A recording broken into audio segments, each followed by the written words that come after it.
She lives in the deep end of the pool. When I was a kid, my mom used to take me to the community pool all the time. She'd spend the afternoon doing water aerobics with the other moms while me and the other kids played in the shallow end. It was a nice place, had plenty of slides, pool noodles, and colorful murals. There was even a little jungle cave area where they had water jets, making the water bubble. There were a couple of colored lights and a little speaker playing jungle sounds. Parrots, elephants, tigers. To my 6-year-old mind, that was my favorite place in the world. However, it wasn't constructed very well. Once when I was sitting in there, a piece of the concrete wall came off. A disc-shaped slice of concrete struck me at the base of the skull, knocking me out like an off switch. I have little painful glimpses of memory from being underwater, looking at the blinding green light while my lungs refused to listen. They didn't notice me until the blood came out the other end, thanks to the water jets. I was without air for about 4.5 minutes before they got the water out of my lungs. That's how I lost my sense of taste. Ageusia, they call it. It's the one piece of brain damage that is permanent from that accident. In every other way, I'm fine, but it's strange how much such a small thing can affect you. For example, the last thing I remember tasting was a piece of strawberry mint gum that my mom handed me in the changing room. I still remember it after all these years, and whenever I see something colored a combination of pink and green, that taste comes to mind. I can still feel different textures, and some textures are better than others, but I can't differentiate sweet from sour or salty. I can also feel spice, to a degree. That's not a taste, that just kinda hurts. After the accident, my family couldn't stay. Mom got in a nasty legal battle with the local municipality. We moved from 𝙤𝙪𝙗𝙧𝙞𝙗, New England, all the way to the town of Juniper, West Virginia. My dad got a job with sheet metal while my mom worked part-time at a travel agency. The change was devastating to my budding social life, but by the time I got to high school I was just another face in the crowd. My New England accent was buried deep. High school can be rough for anyone, but for a tasteless kid in the early 2000s, it was downright violent. I wouldn't notice how some asshole dropped dishwasher powder into my food until I got sick during recess. They'd just watch me shovel it down bite by bite and laugh. I once made the mistake of saying that I loved classic Coke. I just wanted to say something relatable. Turns out I was given a red cup of Dr. Pepper. I couldn't tell them apart. And from that day forward, I was Classic Coke, or CC. A name that'd mutate into various slurs over time. I want to tell you about my last year of high school. It was early autumn. We had all been ordered to the indoor pool, where we'd be spending our next 3 PE sessions doing CPR training and swimming exercises. I was banking hard on being allowed to skip it. Not only because I didn't want my classmates to see me in my swim trunks, but because I'm not particularly fond of water. Standing in it, or near it, makes me hyper-aware of my breathing and my heart starts racing. It's not even a conscious thing, it just happens. Trying to suppress it just highlights it further. I guess you could call it a sort of mild phobia, or something psychosomatic. But yeah, no, I wasn't allowed to skip it. My gym teacher, Mr. Bauer, wouldn't even talk about it without a doctor's note. Appealing to his kinder nature wasn't gonna get me anywhere. And, since I hadn't brought my own swim gear, I had to use loaners. Not only were they too big for me, but they'd been lying in a box for at least a couple of years. How the hell does fabric get that crusty? Our first session was predictably awful. I stepped out in my cherry purple loaner trunks that reached way past my knees. We started out with a couple of CPR exercises on a training dummy. I was selected to go first, since I couldn't taste the plastic anyway. It was a different time. After that, there were swimming exercises. While my classmates finished their exercise in the deep end, as intended, I just couldn't do it. I had to stick to the shallow end, with the kid stuff. There was even one of those big mouth Billy Bass toys that got triggered every time I swam past. Every time that jingle started playing, it got a big laugh out of someone. "Take me to the river," the mechanical fish would sing. "Drop me in the water." I asked Mr. Bauer to move it, but he just urged me to finish without making such a fuss. Sigh. The second session was even worse. I was forced to swim in the deep end and had some kind of panic attack. I remember this intense sensation of the air not being enough, and my lungs feeling like they just couldn't fill. I screamed for help. Mr. Bauer had to drag me to the shallow end, where I clung to him like a scared cat. I couldn't look at my classmates after that. They, however, invented a couple new nicknames. CC, as it turns out, rhymes with both PP and wee wee. Someone suggested that I probably was so scared that I pissed myself. I didn't, but that didn't stop them from suggesting that I did. Needless to say, there was no way in hell I'd ever go to that third session. The morning of the third session, I chugged some dish soap and threw up in the bathroom. I couldn't taste it anyway, might as well have been orange juice. My mom called me in sick, and I got to spend the day at home. I think she figured out I was faking it, but maybe she realized that if I was ready to drink dish soap to get out of something, it might be really bad. Either way, I had a great day. I watched movies, listened to music, and caught up on my comic books. The kind of thing you save for a rainy day. When I got back to class the next day, I was told I had to finish the mandatory third session at a later date. But by the grace of God, the pool was shut down before I got the chance. Turns out there was some kind of groundwater leak thanks to a small, geological event. The water was tested positive for parasites. Nothing serious, but something you shouldn't be swimming in. Might get bug bites. This is where things started to take a strange turn. A few of my classmates were taken in by the police for breaking into the pool area at night. No one really thought too much about it, since it was just kids being kids, but I could see something was up. They weren't looking for a place to party. They had the Masterson's house for that, one of the rich kids whose dad was out of town 6 days a week. So I started paying attention to the whispers in the halls. There was nothing outright wrong, but I'd pick up little bits and bobs that hinted at something going down. There were these two kids in the basketball team that I picked up a couple of whispers from outside the gym. "You going to see her?" one of them whispered. "First chance I get," he laughed back. "Can't wait. They're gonna be watching the place." "Just people going in and out," another responded. "They won't notice if we go in by day and stay the night." My classmates started to behave.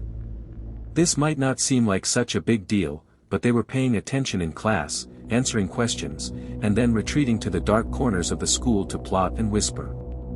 Something was clearly up, but I wasn't in a clique close enough to the action.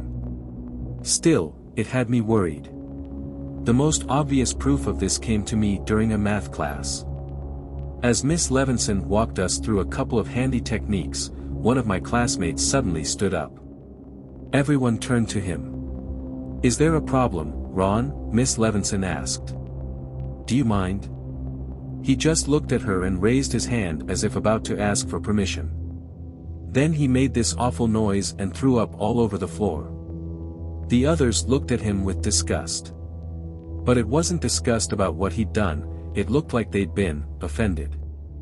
I overheard one of the girls from the yearbook club whisper to her friend. "He's out," she said. She doesn't want him. There were other signs too. Some of the core cliques were reaching out to new people, even sophomores and freshmen. People were getting invited to hang out, and more of them were being suckered into something I couldn't quite put my finger on. It was related to the pool area. Whatever it was going down there, that much was clear. The final nail in the coffin for me was in the locker room ahead of basketball practice. One of the guys, Morris, took out what looked like a metal snuff box. It was full of this dark purple-like powder. He licked his thumb, dipped it, and ran it across his tongue. One of his buddies turned to him, astonished. They spoke in low voices. "That shit works. It's like I can hear her, man." It's like she's there. I wanted to ask them about it, but I couldn't bring myself to do it. If they wanted me in on it, they'd have reached out to me already. I'd see them bring these strange things to put in their lockers. One guy brought a bag of fertilizer. Another had a couple of sleeping bags. Some of the girls brought frogs from a nearby pond. And flowers. A lot of flowers. Tulips, petunias, violets, even some novelty blue sunflowers from the train station gift shop.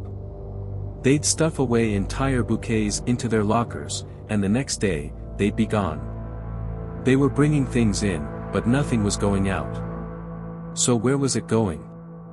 I wanted to check the pool out for myself, but I didn't get the chance. Teachers were keeping an eye on the place during the day, and there were cops going by at night. So while students were clearly getting in, somehow, I wasn't in the loop about how. This all happened really fast. A couple of weeks, at most. Some people had changed rather radically.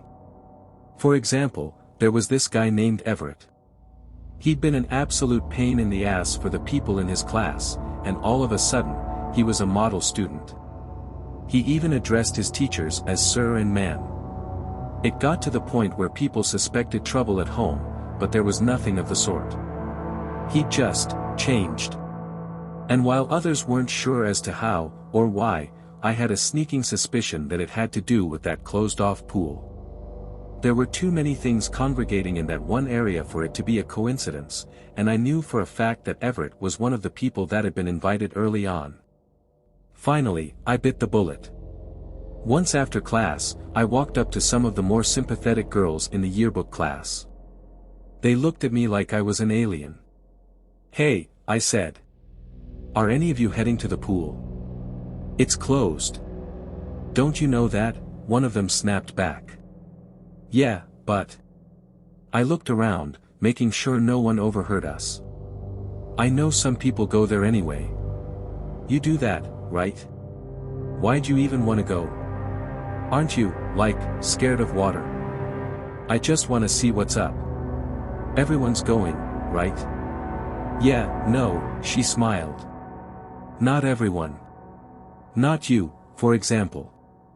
So much for being some of the more sympathetic people in class.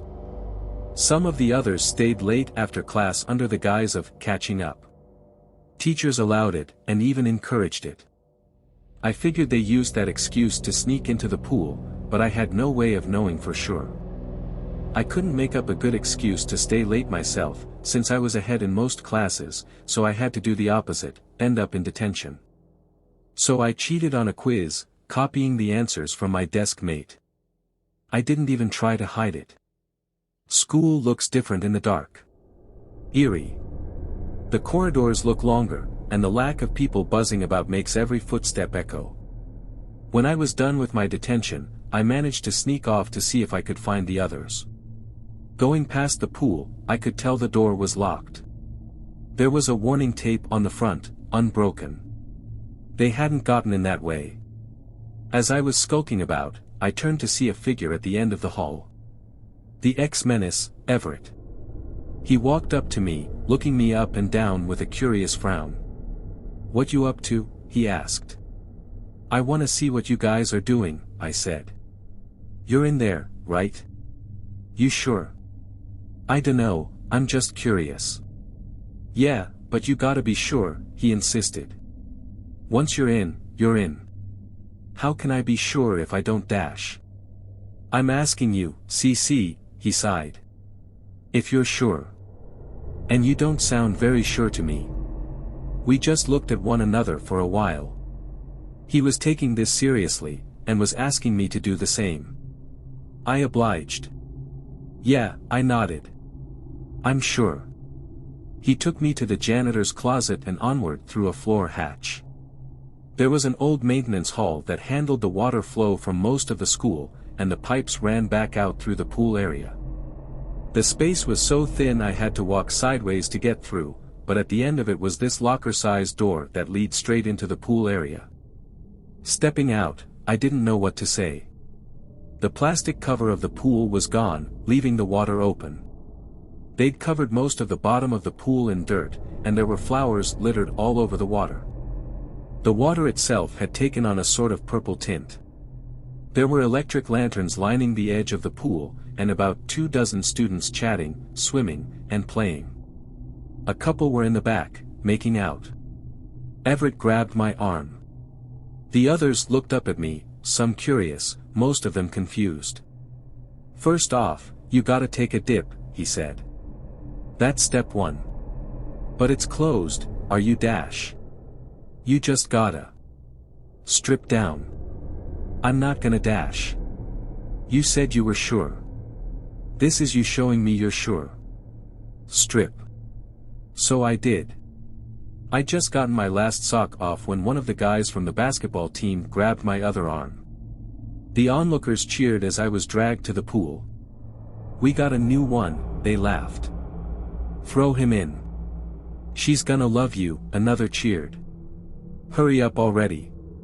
Deep diving into bacteria-infected waters withstanding, I wasn't eager to go headfirst into the deep end. I asked them to slow down and hear me out, but it fell on deaf ears. Seconds later, I was pushed in. A moment of perfect silence, then I broke through the surface. Flower petals stuck to me, and I could feel the grains of dirt scrub against my skin. The water was dark that I could barely see my own hands beneath the surface. The others were gathering around to watch, giggling eagerly. Something brushed against my leg. I came up, gasping for air. I swam towards the shallow end, shoving petals and debris aside. Everyone just waited and watched. "Here she comes," the girl from the yearbook club grinned. "You think she's gonna like him?" I didn't see anything or anyone as I continued to the shallow end. The moment my feet touched the dirt, there was a sound. A strange, mechanical sound. Looking up, I noticed the big-mouth billy bass fish swinging its tail back and forth at the end of the pool. Something had triggered it. There was movement, something dredging up grime. "Take me to the river," it sang. "Drop me in the water." Bubbles popped, and there was a splash somewhere behind me. As I turned around, I could see ripples in the water. I could feel the waves move as something pushed its way forward. My heart raced as I looked at all the smiling faces. What were they happy about? What was this? Then something grabbed my leg. It was so unexpected. I barely had the time to gulp for air as something pulled me beneath the surface. I only caught a glimpse of it, a long, worm-like body moving out of view. Every segment as thick as my arm and wide as my torso. I burst through the surface and beelined for the edge of the pool. They weren't letting me out. "I told you he couldn't do it," someone yelled. "He's gonna fuck it all up. Kick him back. He needs to stay in longer. What's wrong with him?" They kicked at me, pushing me back down. No matter where I looked, there was someone there to fight me. I could feel hands. At least 4. Some grabbing at me, others just exploring me. Touching my hair, poking my spine, tickling my feet. A worm-like body brushed against my back as it squirmed past me. Then it grabbed my feet, pulling me under again. It had been swimming around me, clearing out the grime of the water. It pulled me to the bottom of the pool, making my ears pop. The thing was at least 25 to 30 feet long. It had a slight purple color, which seemed to affect the water around it as it moved. It had bent itself in a sort of C-shape, where the bottom half had me grabbed, and the top half faced me. It had no head. I was staring into an open neck, like the mouth of a lamprey. Vibrating beak-like teeth in perfect formation, undulating back and forth with each passing heartbeat.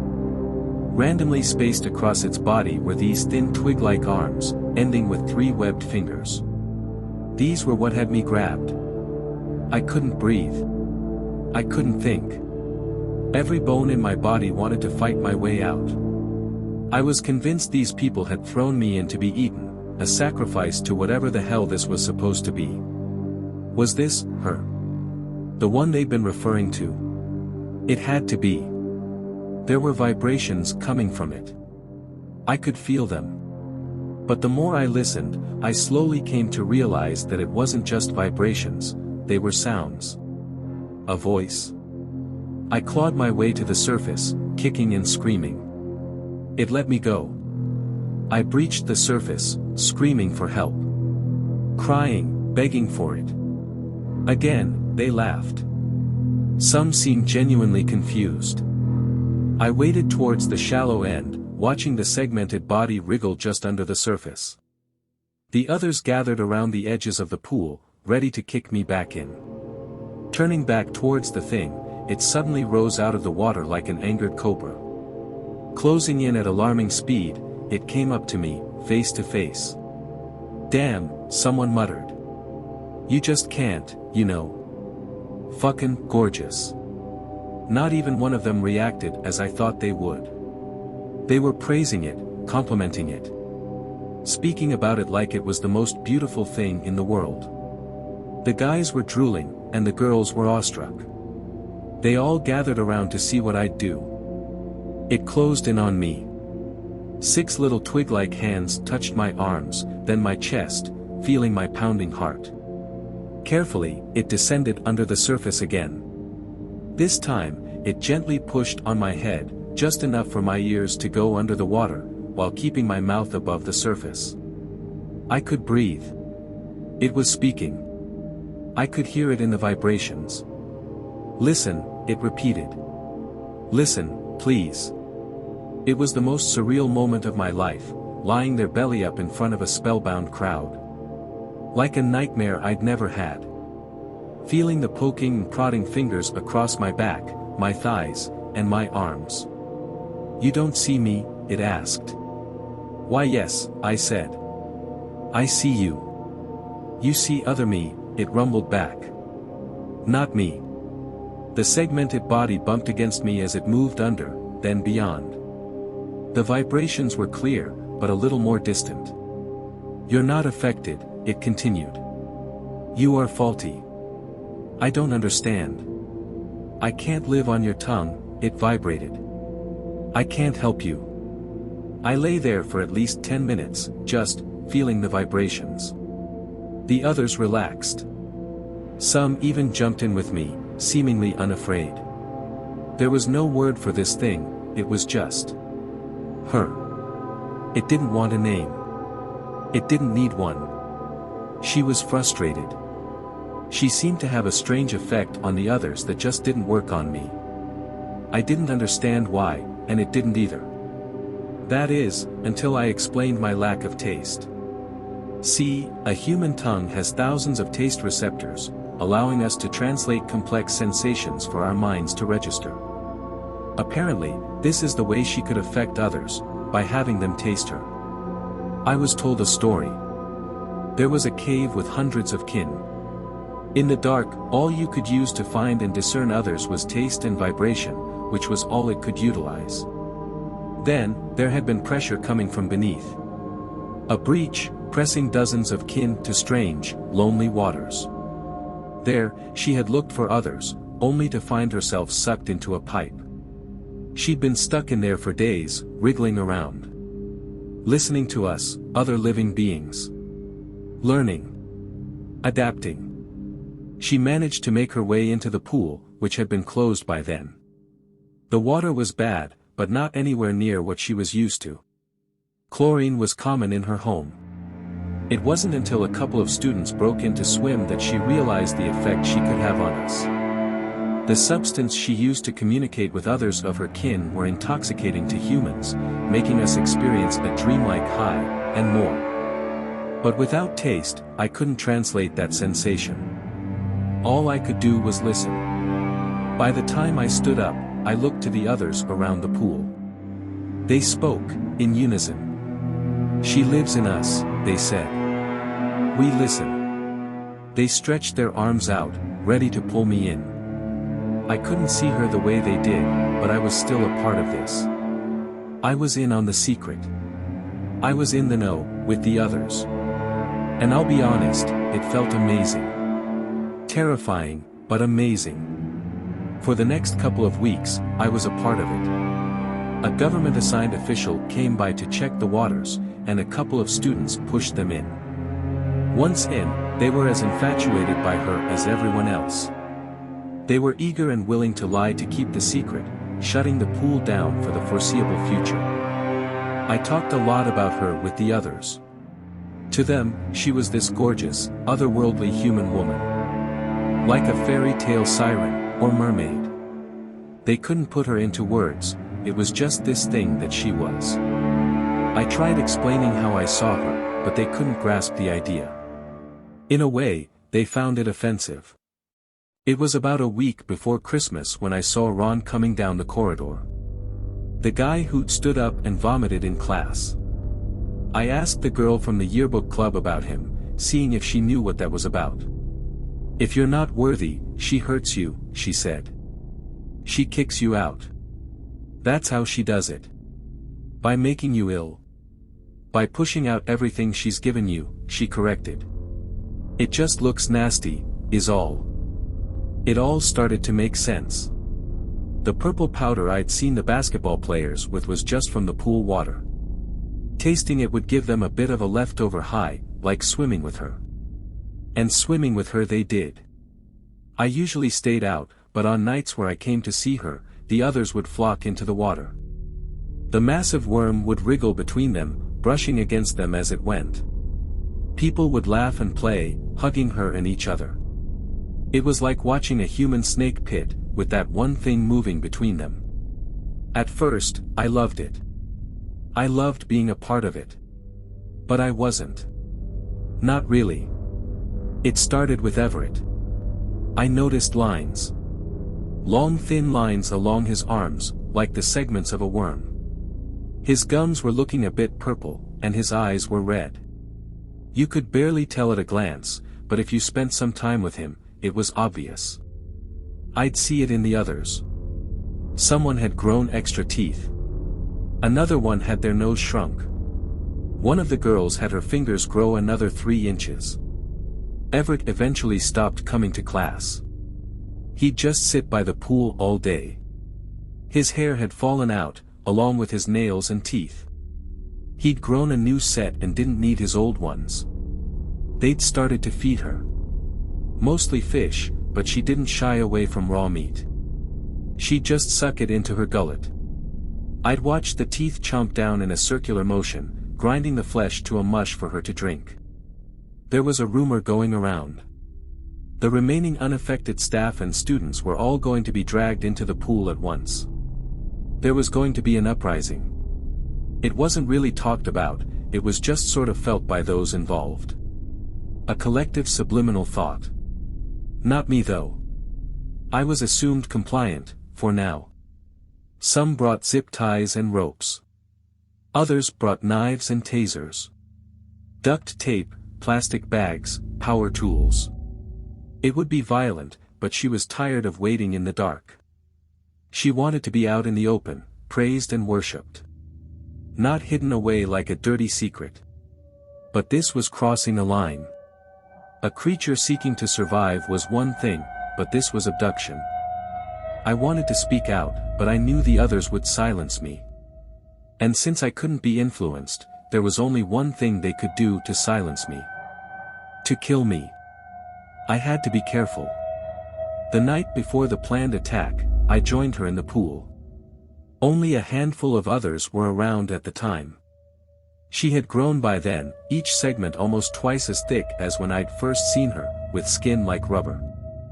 I waded out, feeling the water reach my stomach. I felt her. "You don't agree," she vibrated. "I don't," I admitted. "I don't want anyone getting hurt."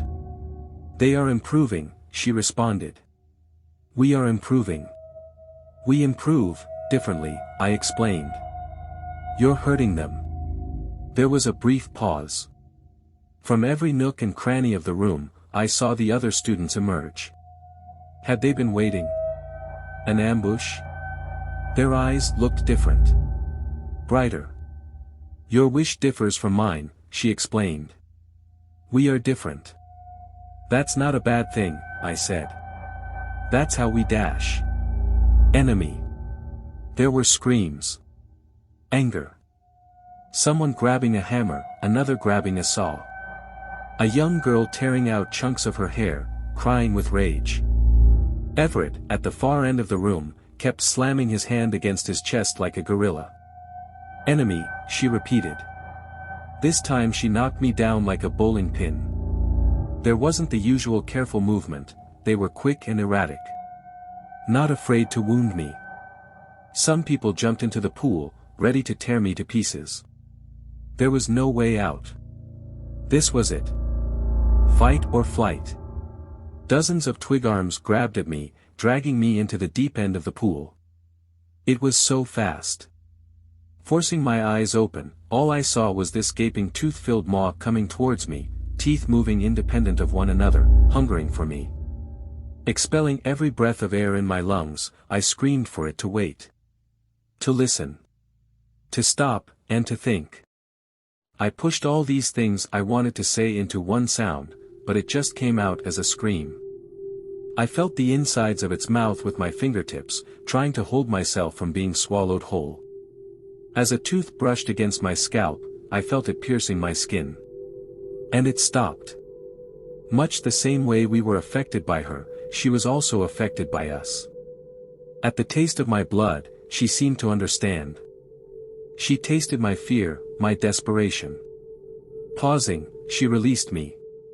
I clawed my way to the surface, feeling hot blood pour down my face. Forcing air into my lungs, I could see I was surrounded. Even more students, and some faculty, had gathered around the pool. She rose out of the water, her body at least 3 feet longer than when I'd first seen her. The others spoke in unison, not even minding the sea serpent. I understand, they all said. I will bargain. I didn't have a choice but to agree. I was given a simple task, and in return, she'd go away. She'd return things to normal. All I had to do was borrow my dad's car and do an errand. It seemed so simple. I was to drive Everett east, to the ocean. Nothing else. Just drive Everett. The following day, I got up early. I took my dad's keys, got in the car, and backed out. I made my way across town and picked up Everett. He was sweating bullets, staining the seat. He said nothing, and kept his eyes closed. He looked even worse in the morning light. We made our way to Delaware through Sharpsburg, and down to Chesapeake Bay by Hallethorpe. Everett didn't say a word. By late afternoon, we stepped out on the cold winter beach. Everett took a moment to sit down. I joined him. Neither of us seemed to know what was going to happen next. He shuddered and whimpered, shaking his head. He was scared, I could tell. Then, as by the snap of a finger, he turned silent. With newfound determination he turned to me. I accept, he said. Our bargain ends. He pushed his hand against my chest, much like she had done in the pool. Feeling my heart. Then he got up, heading straight for the ocean, dropping his clothes along the way. Last thing I saw of Everett was him wading into the ocean, never to be seen again. The segments along his arms were clearer, and his skin had taken on a rubbery texture. He'd been changing. Back at school, people were getting violently ill. Throwing up bucket loads of parasites, much like Ron had done in the middle of class. The creature in the pool seemed to have withered and died, leaving only chunks of fossilized flesh behind, resembling nothing but dirt and sandstone. Something that easily could have blown in through the damaged pipes. She upheld her part of the bargain, it seemed. I could go on for hours about what happened in the aftermath. For example, the state-sponsored investigation blaming our collective madness on parasites in our drinking water. Something related to a small-scale earthquake in Greenbrier Valley. And just as curious, the massive efforts to quiet down the disappearance of Everett. There wasn't even a police report filed. I was grounded, of course. Stealing my dad's car wasn't a popular decision, especially when I couldn't explain to them why. Years later, I still get news alerts about strange sightings along Chesapeake Bay. Marine life found shredded. Strange cirque.